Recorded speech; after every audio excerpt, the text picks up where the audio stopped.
Hi everyone, this is Akash Verma and in this video मैं बात करने वाला हूँ अदर सेक्शन की। Basically pharmacology, pharmaceutics, pharmaceutical chemistry, फार्माकोगनोसी। इसके अलावा एक फिफ्थ सेक्शन भी रहता है जो कि होता है अदर सेक्शन। क्या इंपॉर्टेंट है? तो आपको यहाँ एक नंबर दिख रहा होगा 11। मतलब कि 11 क्वेश्चंस आते हैं इससे। 11 क्वेश्चंस मतलब कि 44 नंबर। तो इम्पोर्टेंट तो है। चलो इतना तो हमें समझ आएगा कि इम्पोर्टेंट है, इसको छोड़ना नहीं है। तो इसी बारे में मैं इस वीडियो में बात करूंगा क्योंकि काफ़ी सारे स्टूडेंट्स इसको छोड़ के चले जाते हैं जबकि ये स्कोरिंग रहता है और इससे क्वेश्चंस इजी आते हैं। तो चलो शुरू करते हैं। तो बेसिकली तीन सब्जेक्ट इसके अंदर आते हैं: बायोटेक, ज्यूरिस, फार्मास्यूटिकल मैनेजमेंट। कभी कभार क्या होता है, एनटीए कभी कभार इसके अंदर माइक्रो के क्वेश्चन डाल देती है, या फिर कभी कभार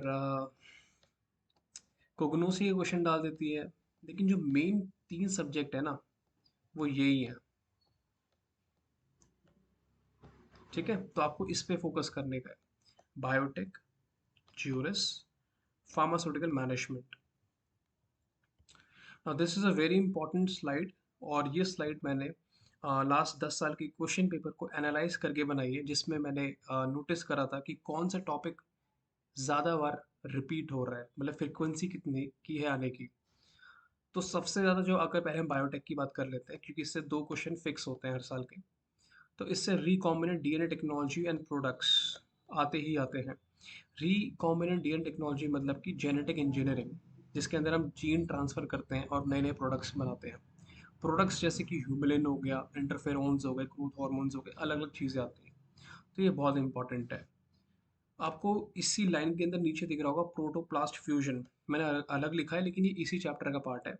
अलग इसलिए लिखा है क्योंकि यार ये बहुत ज़्यादा इंपॉर्टेंट है, इसको अच्छे से पढ़ लेना, है ना। काफ़ी इंपॉर्टेंट है ये। फिर हाइब्रिडोमा टेक्नोलॉजी भी एक इम्पॉर्टेंट कॉन्सेप्ट है। इससे मोनोक्लोनल एंटीबॉडीज़ बनती है जिसे मैप बोलते हैं, और ये अलग अलग टाइप्स की होती हैं, और उसका जो मैकेनिज्म है बनाने का वो बड़ा फेमस है। उसमें माइलोमा सेल्स का इंक्लूशन होता है। तो बहुत ज़्यादा इंपॉर्टेंट है, इसको पढ़ लेना। क्योंकि हाइब्रिडोमा टेक्नोलॉजी बायोटेक्नोलॉजी का पार्ट है, लेकिन ये अलग से भी क्वेश्चंस पूछा जा सकता है, और उसको वो काउंट करेंगे माइक्रोबायोलॉजी के अंडर। नाउ एंजाइम इमोबिलाइजेशन बहुत इंपॉर्टेंट है, और फर्मेंटेशन। ये दोनों टॉपिक आपस में रिलेटेड है क्योंकि दोनों बायो ट्रांसफॉर्मेशन करा रहे हैं। बायो ट्रांसफॉर्मेशन मतलब क्या होता है, मुझे आप कमेंट बॉक्स में बताना कि ये दोनों टॉपिक आपस में इंटर रिलेटेड है। आप इसको ज़रूर कर लेना। इसके अंदर एक कॉन्सेप्ट आता है, वो बहुत इंपॉर्टेंट है, दैट इज़ बायो रिएक्टर्स। वो सीधे सीधे बायो रिएक्टर्स के बारे में पूछ सकते हैं। That is very very very very important. ठीक है, तो इसको आप कर लेना, it's very important. Now coming back to some other terms like upstream and downstream processing, इसके बारे में ज़्यादा पता होने की ज़रूरत नहीं, बस पता कर लेना कि डेफिनेशन क्या होती है, रीड कर लेना, काम हो जाएगा। तो बायोटेक्नोलॉजी अगर आप इतना भी कर लोगे तो 2 से 3 क्वेश्चन फिक्स हैं इसके आने वाले हैं, और हो सकता है एक भी आ जाए, लेकिन हाँ, 2 हर साल देखे जा सकते हैं। तो आपका ये क्लियर हो जाएगा, ये टॉपिक, ये फंडा यहाँ पर क्लियर होता है। और नेक्स्ट चीज़ आती है ज्यूरिस। चलो पहले फार्मास्यूटिकल मैनेजमेंट की बात कर लेते हैं। तो इसके अंदर जो टॉपिक ज़्यादा पूछता है वो है मैनेजमेंट के बेसिक्स। कुछ बेसिक्स होते हैं, कुछ कॉन्सेप्ट्स होते हैं। इसको कैसे पढ़ना है मैं बाद में बताता हूँ। Inventory management, market research, 4 P's of marketing. 4 P's of marketing का एक क्वेश्चन आता है 2018 में: प्रोडक्ट, प्राइस, प्लेस, प्रमोशन। तो उन्होंने शायद 2 पी हटा दिए थे या फिर एक पी हटाया था, और आपसे पूछा था कि अच्छा बताओ, 3 पी दिए हुए, एक पी कौन सा मिसिंग है, तो वो 4 पीस ऑफ मार्केटिंग से आया था। इसे मार्केटिंग मिक्स भी बोलते हैं। Fundamentals of management. तो अगर आप फर्स्ट फर्स्ट ईयर या सेकेंड ईयर या थर्ड ईयर के स्टूडेंट हैं, तो उसके केस में आप ये बुक रेफर कर सकते हो: कॉटलर, KOTLER, कॉटलर। लेकिन अगर आप अभी चीप ऐड देने वाले हो पीज इनके के अंदर, तो उसमें आप यूट्यूब वीडियो देखना, मतलब मैनेजमेंट डालना कि क्या होता है बेसिक्स, 10 मिनट की यूट्यूब वीडियो देखी, फिर इन्वेंट्री मैनेजमेंट, फिर मार्केट रिसर्च। तो इस तरह से आपका 2 घंटे के अंदर ये फार्मास्यूटिकल मैनेजमेंट कंप्लीट हो जाएगा। ठीक है, ये सिर्फ उनके लिए जो जी पैट 2022 दे रहे हैं। लेकिन अगर आप फर्स्ट सेकंड थर्ड ईयर में, तो कॉटलर पढ़ सकते हो। बहुत अच्छी बुक है, इजी लैंग्वेज में समझ आ जाएगी। Now coming back to jurors, which is very very important because 3 से 4 क्वेश्चन आ रहे थे इससे 4-5 साल पहले, लेकिन अब 5 से 6 हो चुके हैं। 5 से 6 मतलब लगभग 20 से 24 मार्क्स, और इसके अंदर 3 क्वेश्चन तो फिक्स होते हैं हर साल। ड्रग एंड कॉस्मेटिक एक्ट से क्वेश्चन आएगा, डैम श्योर है। शेड्यूल से क्वेश्चन आएगा, लास्ट ईयर 2 आए थे, तो इस साल भी पक्का आएगा, damn sure. Last year form से क्वेश्चन आया था जिसमें सबको कन्फ्यूजन हो गई थी। मैंने भी लास्ट ईयर पेपर दिया था and I also got confuse in that, but thanks to the other subjects preparation I got in NIPER Mohali. अभी मैं नाइपर मोहाली में हूँ, तो या तो वो चीज़ निपट गई। लेकिन अभी आपकी बारी है, अगर अभी आपको निकालना है तो drug and cosmetic act forms schedules कर लेने हैं। पेनल्टीज इंपॉर्टेंट है, पेनल्टीज ज़्यादातर यहाँ से पूछता है।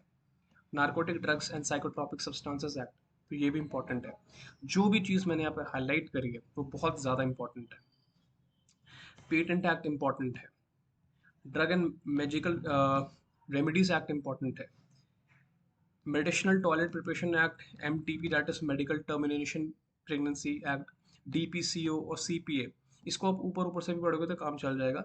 लेकिन आपको हर एक्ट का मतलब, वो किस लिए बना है, उसकी अमेंडमेंट्स और उसका ईयर आपको पता होना चाहिए। अगर मैं बोलूँ सिंपल भाषा में, तो इसके अंदर आप ये वाला एक्ट सबसे ज़्यादा इंपॉर्टेंट इसको पढ़ लेना, क्योंकि इसके अंदर काफ़ी सारे सब टॉपिक्स आते हैं जो बहुत इंपॉर्टेंट है। अब मैंने यहाँ पे काफ़ी सारे शॉर्ट फॉर्म्स दिए हैं, WHO, GATT, WTO, trips, IPR, BIS, ISO, USFDA, CDSCO, ICH, ये सब आपको इसकी फुल फॉर्म पता होनी चाहिए। इनका बेसिक मोटो क्या है वो पता होना चाहिए, और इनका एस्टेब्लिशमेंट ईयर, इनका हेडक्वार्टर पता होना चाहिए, और इनके केस में आपको USFDA अच्छे से आनी चाहिए और ICH की गाइडलाइंस आपको पता होनी चाहिए। बाकी के केस में आपको ज़्यादा पढ़ने की ज़रूरत नहीं है, जितना मैंने पहले बताया था वो भी पढ़ सकते हो, लेकिन USFDA और ICH अच्छे से आना चाहिए। तो इस वीडियो में मुझे अदर्स के बारे में बात करनी थी एंड आई होप मैं अपना पॉइंट क्लियर कर पाया हूँ। तो 11 क्वेश्चन की बात है, ठीक है। अगर आप फोर्थ ईयर में हैं और एग्ज़ाम देने वाले हैं, तो उसके पॉइंट ऑफ व्यू से मैंने बता दिया। और अगर फर्स्ट सेकंड थर्ड ईयर में हैं, तब उसके पॉइंट ऑफ व्यू से मैंने बता दिया। बायोटेक्नोलॉजी के लिए आप बुक यूज़ कर सकते हो, यू सत्यनारायण, ठीक है, लेकिन अभी टाइम नहीं है, ये उनके लिए जो फर्स्ट सेकंड थर्ड ईयर में है। जूरिस के लिए एक बुक आती है डॉक्टर BS कूचेकर, आप वो यूज़ कर सकते हैं, काफ़ी पतली सी बुक है और बहुत जल्दी कवर कर लोगे सिलेबस। सो आई होप इस वीडियो से आपको हेल्प हुई हो। और if you want to join our batch, the first second third year batch, the link will be in description, आप ज्वाइन कर सकते हो।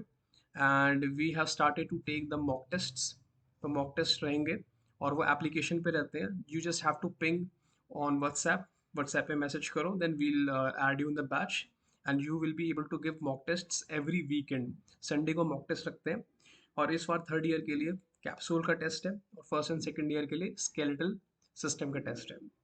So all the best for all the students who are preparing for GPAT 2022 and first, second and third year के लिए be prepared। कुछ भी doubt हो just messages, मैंने नंबर डिस्क्रिप्शन बॉक्स में दे रखा है। तो अभी के लिए टाटा, मिलते हैं नेक्स्ट वीडियो में, बाय।